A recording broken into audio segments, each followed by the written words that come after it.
नमस्कार प्रिय दर्शक बंधु राज्येर जुबश्री बा बेकार भाता प्रापक छेले मेয়েদের জন্য একটি গুরুত্বপূর্ণ খবর এসেছে। পশ্চিমবঙ্গ রাজ্য সরকারের যে শ্রম দপ্তর আছে, যে কর্মবিনিয়োগ, সেই দপ্তর থেকে একটি বিজ্ঞপ্তি দেওয়া হয়েছে। এই বিজ্ঞপ্তি নিয়ে আমরা আলোচনা করব। তার আগে আপনারা অবশ্যই আমার চ্যানেলটি সাবস্ক্রাইব করবেন এবং সবার আগে ভিডিও নোটিফিকেশান পাওয়ার জন্য সামনের যে বেল আইকন আছে সেখানে প্রেস করে নোটিফিকেশান অল করে রাখবেন এবং ভিডিওর সাথে লাইক কমেন্ট শেয়ার করবেন। তাহলে আসুন আমরা সর্বপ্রথম যে এমপ্লয়মেন্ট ব্যাংক, যে আপনার যুবশ্রী যে পোর্টাল আছে, সেই পোর্টালে আমরা ক্লিক করব। দেখুন, ক্লিক করার পরেই আমরা এই পোর্টালে চলে এসেছি। পোর্টালে আসার পরে দেখুন একটি নোটিশ এসেছে, সেটি আপনার পশ্চিমবঙ্গ সরকার শ্রম দপ্তর কর্মবিনিয়োগ অধিকার বিশেষ বিজ্ঞপ্তি।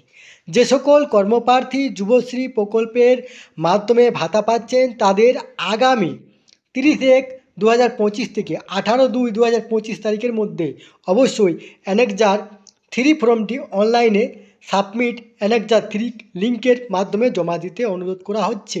এই লিঙ্কটি এমপ্লয়মেন্ট ব্যাংক এর ওয়েবসাইট employmentbank.wb.gov.in এ পাওয়া যাবে।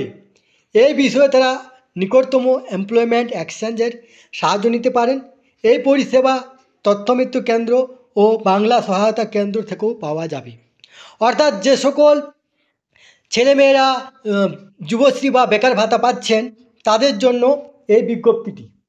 তারা আপনার 30/1/2025 থেকে 18/2/2025 তারিখের মধ্যে এই সাবমিট যে অ্যানেক্সার 3 আছে সেই ফর্মটি আপনাদেরকে জমা করতে হবে।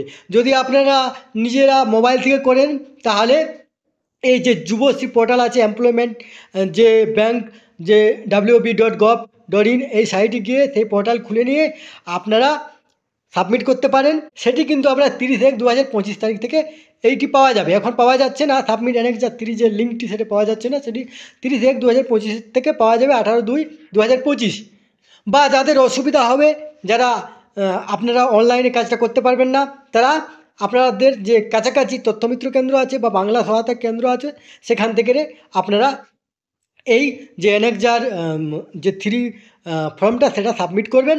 না হয় আপনারা সমস্যায় পড়বেন, আপনাদের যে বেকার ভাতা সেটা বন্ধ হয়ে যাবে।